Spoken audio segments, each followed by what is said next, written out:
Hearts and Codes. Chapter 1. The Quiet Genius. The diesel hum of the generators carried across the camp, blending with the metallic clatter of machinery shutting down for the night. Elias Ward pulled his jacket tighter against the cool Canadian air as he walked the gravel path from the construction site toward the line of trailers that served as temporary housing. Another 12-hour shift, another day blending in. To the men around him, he was just another worker. Quiet, steady, dependable. Elias kept to himself, ate his meals in silence, and turned in early. A good man for the job. But when his trailer door closed and the lights dimmed, Elias's second life began. Inside his trailer, he moved with ritual precision. Steel-toed boots by the door. Thermos rinsed in the tiny sink. Jacket hung neatly on the hook. Then, from its hiding place under the bed, he pulled out a battered laptop.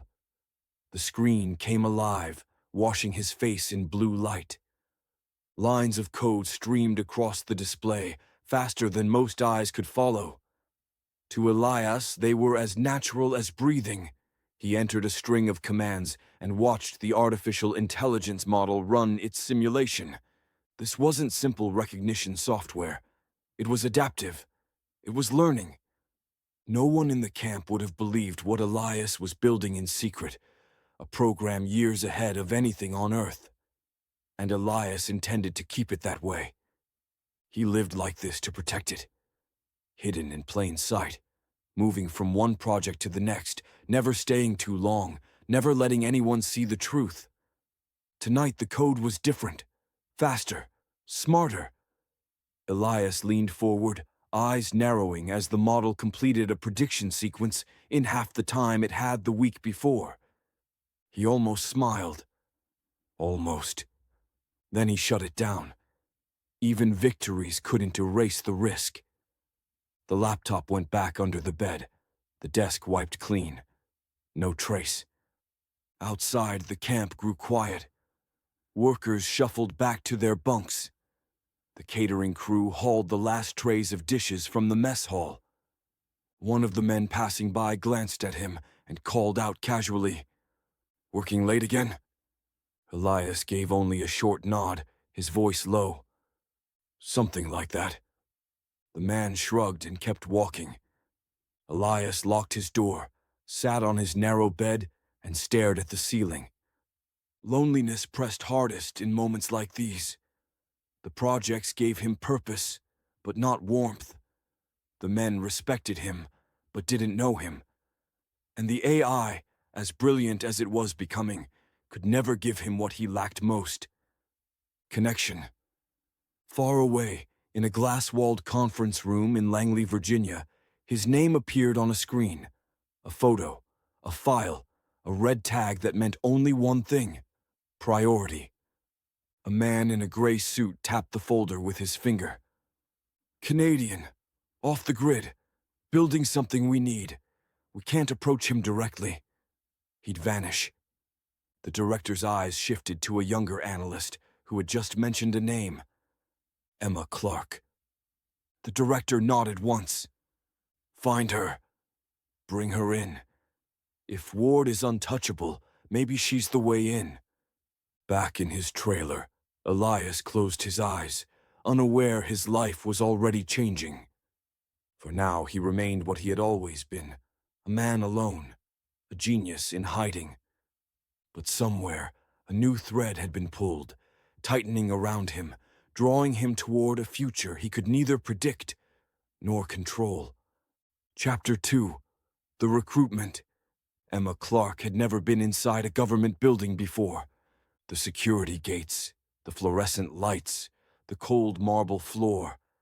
Everything about the place made her nervous. She clutched her purse tighter as the guard waved her through, then followed the young man in a suit who said he would take her to the briefing room. She hadn't asked too many questions. The invitation had been strange enough on its own. A quiet phone call, a polite voice telling her she'd been flagged for an opportunity that concerned national interest. At first, she thought it was a prank. She was only 20, working part-time at a coffee shop, living with a roommate, and figuring out what to do with her life. National interest wasn't usually her lane, but curiosity, and maybe a little recklessness, had won. The door opened, and Emma stepped into a small conference room. A man in his 50s sat at the table. Gray suit, neatly combed hair, the kind of presence that filled the room without him raising his voice. He gestured toward the chair across from him. "Miss Clark, thank you for coming." Emma sat carefully. "I wasn't sure if I should." The man smiled faintly. "That's natural. Let me make this simple. My name is Mason Cole. I'm with the Central Intelligence Agency, and I'd like to talk to you about someone." Emma blinked, uncertain if she'd heard right. "The CIA? Why me?" Cole folded his hands on the table. "Because you're a name that came up. And sometimes, the smallest connections make the biggest difference." He slid a folder toward her. A photo clipped inside showed a man in his 30s, dark hair, serious eyes, standing in front of what looked like a construction camp. Cole's voice was steady. "This is Elias Ward, Canadian. By day, a construction worker. By night, a genius. He's building something revolutionary, something the United States cannot afford to fall into the wrong hands." Emma looked at the photo again. The man didn't look like a genius. He looked lonely. "What does this have to do with me?" she asked quietly. Cole leaned back, studying her. "Ward doesn't trust governments. If we approach him directly, he'll disappear. But people like him. Sometimes they respond to something more human, a connection, a relationship. And your name came to us in a very particular way. A chance link. A friend of yours dated one of our analysts, and your name was mentioned." Emma blinked again, almost laughing. "So you want me to... what?" "Date him?" Cole didn't laugh. "We want you to meet him. Naturally, on his terms. We can arrange work for you, a catering company, contracted at his construction camp. The rest would be up to you." Emma leaned back in her chair, heart racing. It sounded insane, ridiculous, dangerous. And yet, something about the photo on the table drew her in. Those eyes, not cold, not cruel, just watchful, guarded. A man who had seen too much, or lost too much. She pressed her lips together. "And if I say no?" Cole gave a small shrug. "Then you walk out that door, and no one will bother you again. But if you say yes, you could be part of something extraordinary. You'd have our full support. You'd be the one person who can reach him. And maybe, the person who can change his life." Emma looked down at the photo one last time. Elias Ward. She didn't know him. Not yet. But something deep inside told her this wasn't just a mission. It was the beginning of something she couldn't explain. She exhaled slowly and gave a single nod. "All right, I'll do it." Far away, in a cold trailer in Canada, Elias closed his laptop and set it back under the bed. He didn't know it yet, but the walls around his heart had already been marked for breach. And the first knock was coming soon. Chapter 3. First contact.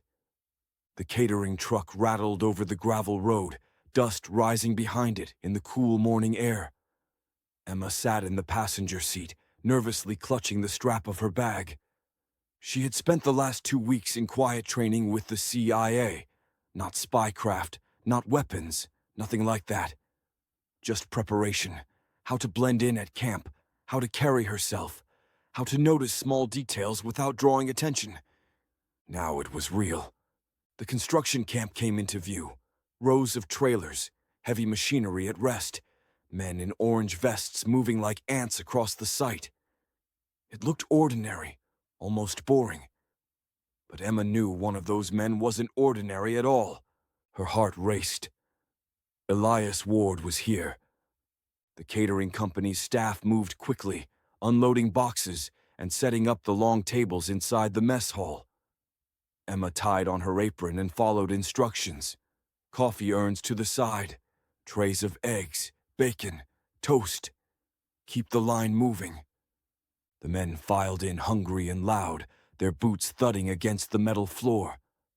Some nodded at her, a few smiled politely, most didn't pay attention. Camp life was routine, and she was just another new face.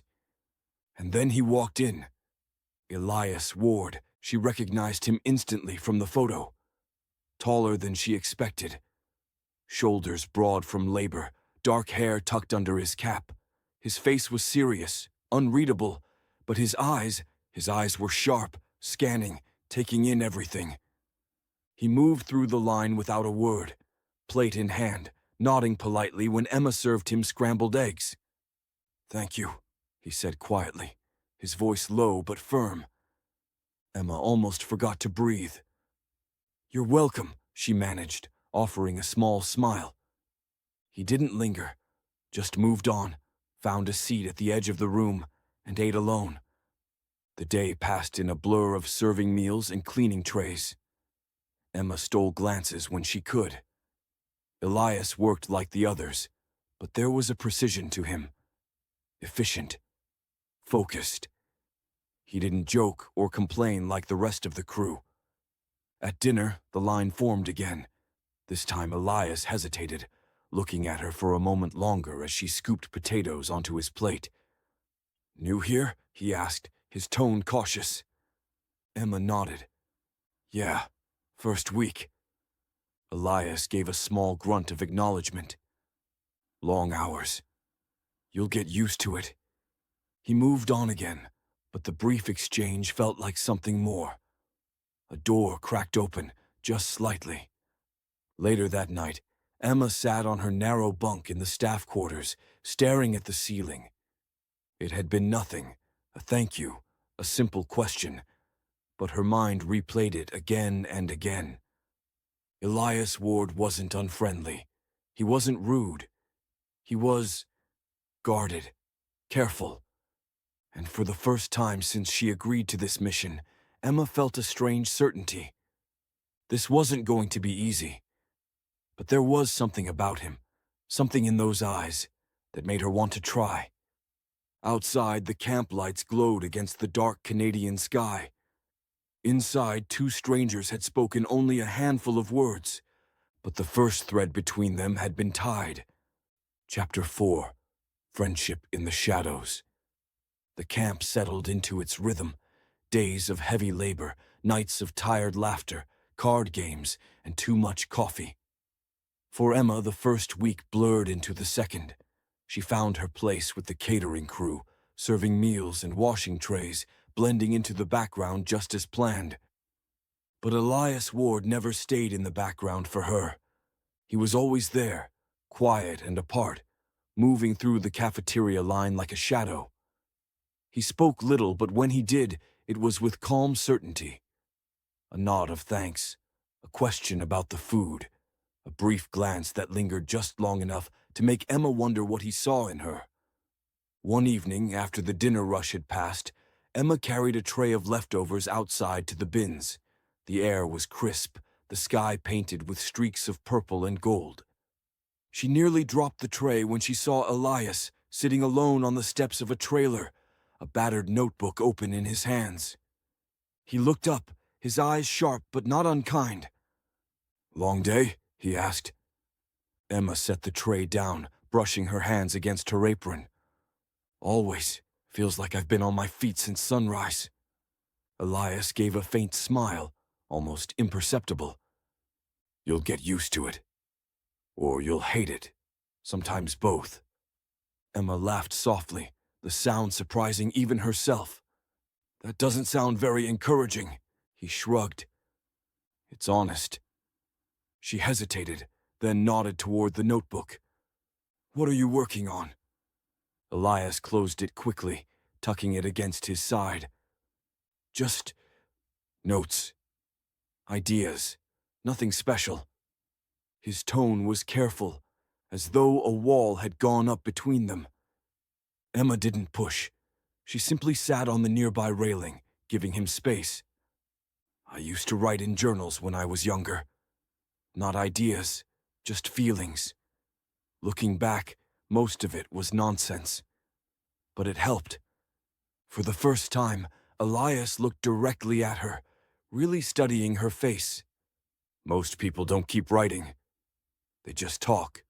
Too much." Emma smiled faintly. "Maybe that's why I like quiet people." A beat of silence passed.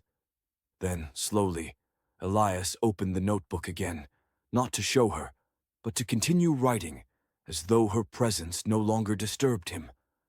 From that night on, their paths crossed more often, sometimes by chance, sometimes because Emma lingered just a little longer after serving the line. They shared short conversations about the weather, the long shifts, the terrible coffee. Nothing deep.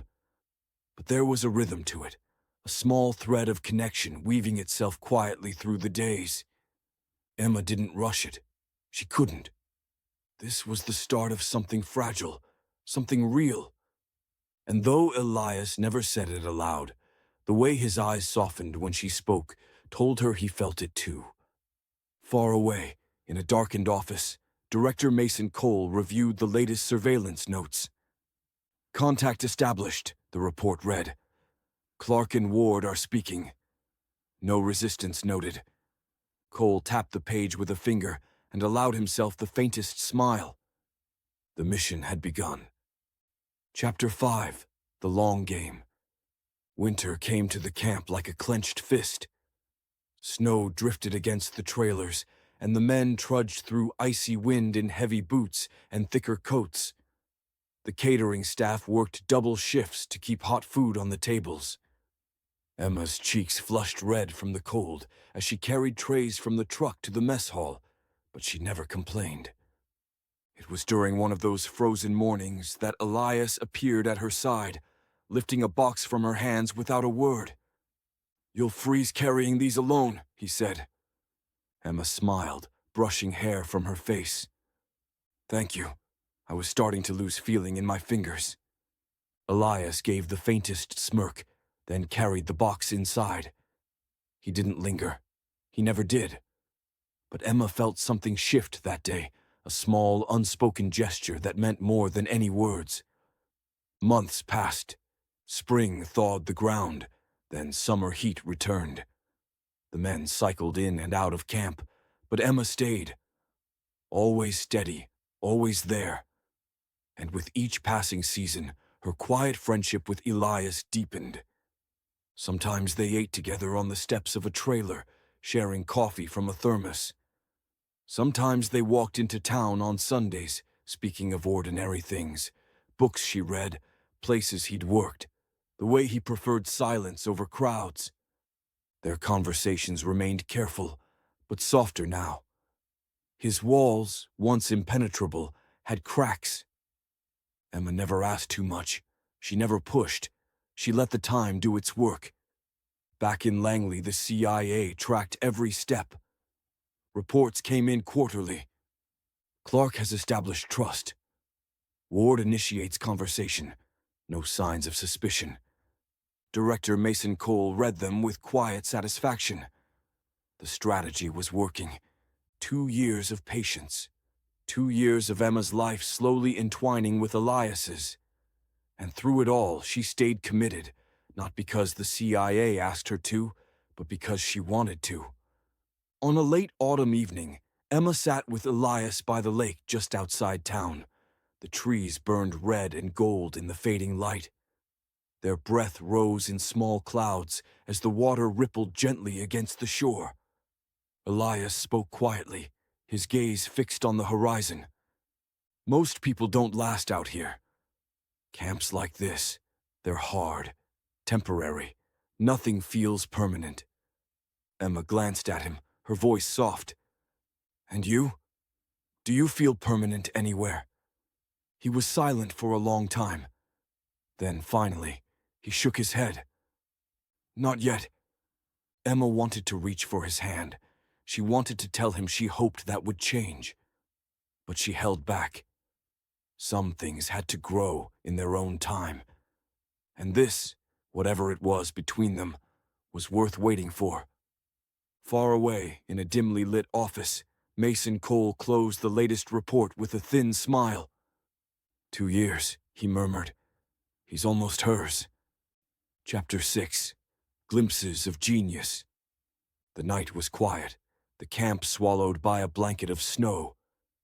Emma walked slowly across the gravel path, her boots crunching in the cold. She had just finished cleaning the last trays in the mess hall when she noticed a soft glow spilling out from beneath Elias's trailer door. For a moment she hesitated. Then she lifted her hand and knocked gently. There was a pause, the faint scrape of a chair, and then the door opened.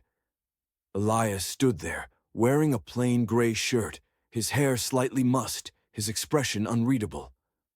"Emma," he said simply. She smiled. "Sorry, I didn't mean to bother you. Just saw your light on." For a long moment he studied her, as if weighing something unseen. Then he stepped aside. "Come in. It's warmer than outside." The trailer smelled faintly of coffee and old wood. A small desk sat in the corner, and on it, a laptop hummed quietly, the screen alive with scrolling lines of text and shifting patterns. Emma's eyes widened. "What is that?" Elias closed the door behind her, his voice calm but cautious. "Just something I work on after hours. Helps me think." She moved closer, watching the screen. The code shifted, then formed into a simulation, a cluster of dots moving, adapting, changing direction as if they had minds of their own. "It looks alive," she whispered. Elias crossed his arms. "It learns, adjusts to what it sees. Most programs just follow instructions. This one teaches itself." Emma turned to him, her eyes searching his face. "You built this?" He gave a small nod. "Piece by piece. It's not much, not yet." There was humility in his tone, but also a quiet pride he couldn't hide. Emma leaned back slightly, still watching the screen. "It's incredible, Elias. You're incredible." His gaze flickered toward her, wary but softened. "Most people wouldn't understand. That's why I don't talk about it." Emma placed her hand gently on the desk, close to his, but not touching. "You don't have to explain everything. I believe you." For the first time in 2 years, Elias allowed himself a faint smile. "That's rare," he said quietly. "Someone who believes." They sat together in silence, the glow of the laptop painting the room in blue light. Emma didn't press for details. She didn't ask questions she knew he wasn't ready to answer. It was enough just to see this glimpse of his hidden world, and to know that he had chosen to share it with her. Outside, the snow continued to fall, covering the camp in silence. Inside, something fragile but unbreakable took root. Trust. Far away, in a secure office, Mason Cole scanned the latest field notes. "He's showing her pieces," an analyst reported. Cole allowed himself the smallest smile. "Good. That means she's inside the wall." Chapter 7. Spectre's Shadow. The camp was alive with the noise of heavy machinery, but Elias hardly noticed anymore. His body moved through the motions of work, while his mind remained elsewhere, caught between the code he built in secret and the quiet presence of Emma Clark. She was becoming a part of his life in ways he hadn't expected. Coffee shared in the mornings, walks into town on Sundays, a steady voice when the days felt too long. Elias had grown used to solitude, but with Emma nearby, the silence didn't feel so heavy. And that unsettled him, because caring for someone meant risk. In Langley, the screens glowed in the dim operations room. Analysts sat in rows, their fingers flying across keyboards, and on one monitor, a warning flashed red. Unauthorized access detected. "Sir," an analyst called out, "we've got a breach attempt." "Not local. Someone's hitting the Ward file." Director Mason Cole stepped forward, his jaw tightening. "Trace it." The analyst shook his head, sweat already forming on his brow. "He's good. Masking through layers we can't peel back yet. Whoever this is, he calls himself Spectre." Cole's eyes narrowed at the handle appearing on the screen, left like a calling card. Spectre. The hacker wasn't just phishing, he was targeting. And if he succeeded, Elias Ward's existence and his work could spill out into the open. Cole turned sharply toward his aide. "Double surveillance on Ward. If Spectre gets close to the truth, we need to know before Ward does, and keep Clark out of this. She doesn't need to know what's breathing down his neck."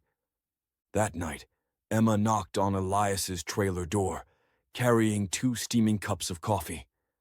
He let her in without hesitation. She handed him one, her smile easy. "You always look like you haven't slept in days. I thought this might help."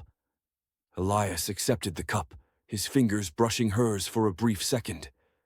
The smallest touch, but it lingered in both their minds. He sat at his desk, the laptop closed but still humming faintly beneath his hand. "Sleep isn't always simple," he admitted. Emma tilted her head, studying him. "Because of your projects?" Elias gave her a look, cautious, unreadable, then nodded once. "Something like that." Emma sipped her coffee, deciding not to push further. The air between them was quiet, but comfortable. Yet outside that small trailer, invisible to them both, another presence was circling. Spectre. The hacker's fingers moved across his keyboard in some dark apartment, his eyes fixed on CIA firewalls. Each barrier was another puzzle, and puzzles were meant to be solved. On his screen, a phrase appeared in bold letters, written by his own hand. "All secrets want to be free." Back at Langley, Mason Cole rubbed his temples. If Spectre broke through, Elias Ward's quiet world and Emma's fragile bond with him would explode into chaos. And Cole knew one thing with certainty. They were running out of time. Chapter 8. The First Kiss. The wind had turned colder again, the kind of chill that slipped beneath coats and into bones. Emma walked beside Elias down the narrow path that led from the camp to the lake. They had fallen into the habit of evening walks when the day's noise had died down. Tonight, the stars stretched wide above them, brilliant against the black sky. The lake shimmered faintly in the starlight, ripples catching the moon. Emma tugged her scarf tighter. "It's beautiful out here," she said softly. Elias's gaze stayed on the water. "It's quiet. That's why I like it." She smiled faintly, brushing her hair back as the wind lifted it. "You like quiet, but you let me stay in it with you." He looked at her then, his expression unreadable. "You don't break it. That's rare." They stopped at the edge of the dock, the boards creaking under their weight.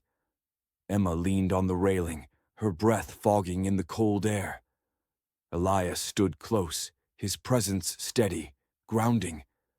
For a long moment, neither spoke. The silence was not empty but full, of all the words they hadn't said, all the feelings they had both carried without naming. Emma finally turned toward him, her voice low. "You keep so much to yourself, Elias. Sometimes I wonder what it would take for you to let someone all the way in." His jaw tightened slightly, but his eyes softened as they met hers. "It would take someone I could trust." The words hung between them, fragile as glass. Emma's heart pounded. She swallowed, her voice barely above a whisper. "Do you?" Elias's breath caught. Then, slowly, he nodded. "Yes." The space between them vanished. Elias's hand lifted, brushing a strand of hair from her cheek, his touch hesitant but warm. Emma leaned toward him, her eyes closing as his lips met hers. It was not rushed, not desperate, just a quiet truth, spoken without words. The first kiss. When they finally pulled apart, Emma's cheeks burned, but not from the cold. Elias lingered close, his forehead nearly touching hers. "You don't know how long I fought against this," he admitted quietly. Emma smiled softly. "Then stop fighting." He gave the faintest nod. For once, the guarded man let his walls fall, if only for her. Far away, in Langley, alarms buzzed across the operations floor. "Spectres inside the outer firewall," an analyst called out, panic in his voice. "If he keeps pushing, he'll reach Ward's file in hours." Director Mason Cole's voice cut like steel. "Then stop him. Whatever it takes." But even as he said it, he knew the truth. The hacker wasn't just prying open secrets. He was accelerating the clock. And in Canada, as Elias and Emma stood at the lake's edge, beginning something new, the walls around their quiet world trembled with the force of what was coming. Chapter 9. Closing in. The camp was buzzing with activity, but for Elias the world felt different. Since that night at the lake, since that kiss, something inside him had shifted.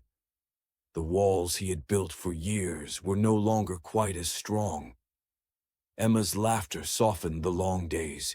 Her presence lingered in his thoughts long after she walked away. For the first time in years, Elias Ward didn't feel alone. Emma felt it too. She moved through her days with a quiet glow, her steps lighter, her voice warmer. The mission, the secrecy, the CIA, all of it blurred against the reality that she was falling in love. And yet, in Washington, love wasn't the priority. Director Mason Cole stood over a table littered with printouts and glowing screens. Analysts shifted uneasily as Spectre's latest attack flashed red across the monitors. "He's probing deeper," one reported. "We've rerouted twice, but he's close." Too close. Cole's jaw tightened. If he gets inside that file, Ward will know he's being watched. And if Ward knows, we lose him forever. He turned to his deputy. "It's time. Put pressure on Clark. She needs to move him. Faster." That night, Emma was summoned to a quiet office in town, a nondescript room above a hardware store. She sat across from a CIA handler, her coffee untouched, her stomach heavy with unease. "You've done good work," the handler began. "Better than we hoped. But we can't wait much longer. A foreign hacker is inside our systems, close to exposing Ward. If that happens, half the world will be on him within days." Emma frowned, her fingers twisting together in her lap. "You're saying I need to convince him to leave?" "Now," the handler leaned forward. "Yes, get him across the border. Bring him into the U.S. He trusts you now. Use that trust before we lose the chance." Emma's chest tightened. She had always known this moment would come, but not like this. Not with Elias just beginning to open his heart. She shook her head slowly. "If I push too hard, he'll see it. He'll shut down." The handler's eyes hardened. "Then you'd better find a way that doesn't look like pushing. Because if Spectre wins this race, Ward won't just be suspicious. He'll be gone." Later, back at camp, Emma found Elias outside, leaning against the railing of his trailer, the glow of a cigarette ember faint in the dark. He looked up as she approached, his eyes softer now, less guarded. "Long day?" he asked. She nodded, forcing a smile. "The usual." He studied her quietly, sensing the weight behind her words, but not pressing. He wasn't ready to share all of his truths, and she wasn't ready to reveal hers. Emma leaned beside him, staring into the night. She knew the CIA was closing in. She knew Spectre was tearing at the edges of the secret world around Elias. And she knew one thing with absolute certainty. If she couldn't find a way to guide him soon, the choice would be ripped out of her hands. Chapter 10. The Rival Threat. Snow fell in heavy sheets, blanketing the camp in silence. The workers trudged through it with lowered heads, their boots leaving shallow trails behind them. Elias sat alone in the mess hall long after dinner had ended, a cup of coffee cooling at his elbow, his notebook open, but forgotten. His thoughts were restless. Lately things felt different. Not just with Emma, though she was now the one constant light in his life, but in the air around him. Subtle shifts.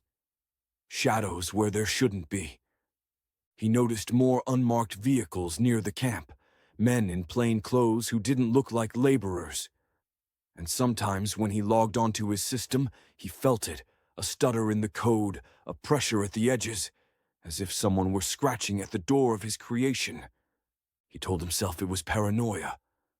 But Elias Ward had learned never to ignore instincts. In Langley, Mason Cole's voice cut through the tense air of the operations room.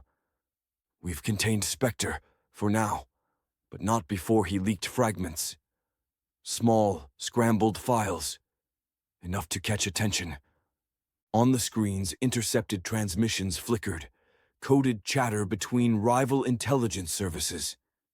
A Canadian news feed that mentioned an unknown systems breach. And in one secure channel, the name Ward surfaced like a shark's fin breaking water. Cole's jaw tightened. Foreign agencies are sniffing around. They don't know everything yet, but they know enough to start hunting. He looked at his aides, his voice dropping to steel. "We're no longer the only ones after him. Move Clark closer. Whatever it takes, Elias Ward must step onto U.S. soil before anyone else gets to him." That same night, Emma found Elias walking along the edge of the frozen lake, the wind biting against their faces. She hurried to catch up, her breath fogging in the dark. "Elias," she called softly.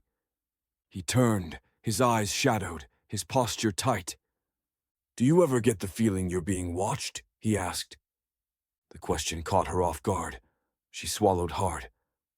"Sometimes," she admitted carefully. "Why?" He looked back toward the camp, the faint glow of lights on the horizon. "Things feel off, like the ground under my feet isn't steady anymore." Emma wanted to tell him everything. About the CIA, about Spectre, about the storm closing in around him. But she couldn't. Not yet. Instead, she stepped closer, her hand brushing against his. "Whatever it is, you don't have to carry it alone." Elias glanced at her, and for a heartbeat, the suspicion in his eyes softened. "I'm not sure I know how to share it," he said quietly. Emma's heart ached at the truth in his voice. She wanted to promise him safety, to tell him the CIA had her back, that she would never let him fall. But she stayed silent, letting the closeness speak for her. In a dark apartment across the ocean, Spectre leaned back from his keyboard, smirking as he watched the ripples spread from his leak. Governments would circle now. Spies would stir. And Elias Ward, whoever he truly was, would no longer have the luxury of shadows. Chapter 11. The Proposal. The snowstorm had passed, leaving the camp wrapped in silence. Ice clung to the branches of the trees, glittering faintly under the pale light of the moon. Elias and Emma walked side by side down the path to the lake. It had become their place, where silence wasn't empty, where words weren't always needed. But tonight, the air felt different. Heavy. Elias carried something inside him that he couldn't ignore any longer. They reached the dock. The boards groaned beneath their boots. Emma pulled her scarf tighter, watching her breath drift into the night air. Elias stopped, turning toward her. His face was calm, but his eyes carried a weight she had never seen before. "Emma," he began softly, "there's something I need to say, and it's not easy." She froze, her heart racing. For a moment she feared he had discovered the truth, the CIA, the mission, everything. But his voice, when it came again, was steady, vulnerable. "I've spent my whole life keeping people out, because if they got too close, they could take what matters to me, or break me when they left. But you—" He took a step closer, his breath warm in the cold night. "You're different. You're not noise. You're the quiet I didn't know I needed." Emma's chest tightened, tears threatening as his words sank in. Elias reached into his coat pocket, pulling out a small, simple ring. Silver. Unpolished. Something he had bought in the town, nothing more than a symbol. But to him, it meant everything. His hand trembled slightly as he held it out. "Emma Clark, I don't care what's coming. I don't care who's chasing me. The only thing I know for certain is that I want you with me. Will you marry me?" Emma's breath caught. The world around her fell silent. No CIA, no specter, no lies, no danger. Just him. Just Elias. Tears spilled down her cheeks as she nodded, her voice breaking into a laugh and a sob all at once. "Yes. Yes, Elias. 1,000 times. Yes." He slid the ring onto her finger, his hand steadying as hers closed over his. Then he pulled her into him, kissing her with a certainty that silenced every fear. Far away in Langley, Mason Cole read the latest field report. His analysts still scrambled against Spectre, still tracked whispers of foreign interest. But Cole allowed himself a quiet exhale as he read the final line. "Ward and Clark are now engaged." He tapped the report with one finger and said to no one in particular, "Good. That means when the time comes, he'll follow her anywhere." On the frozen dock, Emma leaned her head against Elias's chest, listening to the steady rhythm of his heartbeat. For the first time since she had stepped into this mission, she no longer felt like an operative or an outsider or a pawn. She felt like what she truly was. His fiancée. Chapter 12, Hearts and Codes. Emma saw them first. Unfamiliar faces in town, dressed too clean for construction work. They lingered near the cafe, near the gas station, pretending to blend but watching too closely. Their eyes always seemed to follow Elias. She didn't tell him. Instead, she made the call. "They're here," she whispered into the line. On the other end, Mason Cole's voice was steady, calm. "Foreign operatives. They think they're ahead of us, but they're watching the wrong day. Ward's schedule shows him reporting for work tomorrow." Emma's throat tightened. "But he won't." Cole's tone hardened. "No, you'll be gone tonight. We've already seeded the system. As far as anyone else knows, he'll be at roll call at dawn. You'll have hours of lead before they realize. Take the SUV, take the trailer, and get to the ferry before first light. Sleep on the crossing if you can. Once you dock, keep driving. Don't stop until you're across the border." Emma closed her eyes, steadying herself. "And Elias, tell him whatever you must. But don't let him know we're helping. He can never know." That night, while the camp slept, Emma and Elias packed quietly. Clothes, supplies, the small things they couldn't leave behind. To Elias, it looked like a sudden choice, a leap of faith. To Emma, it was the only way to keep him safe.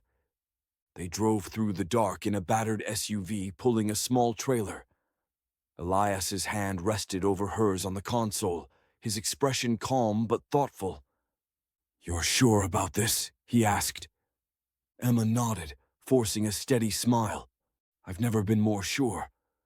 He didn't press. For Elias, trust didn't come easily. But with her, it no longer needed to be questioned.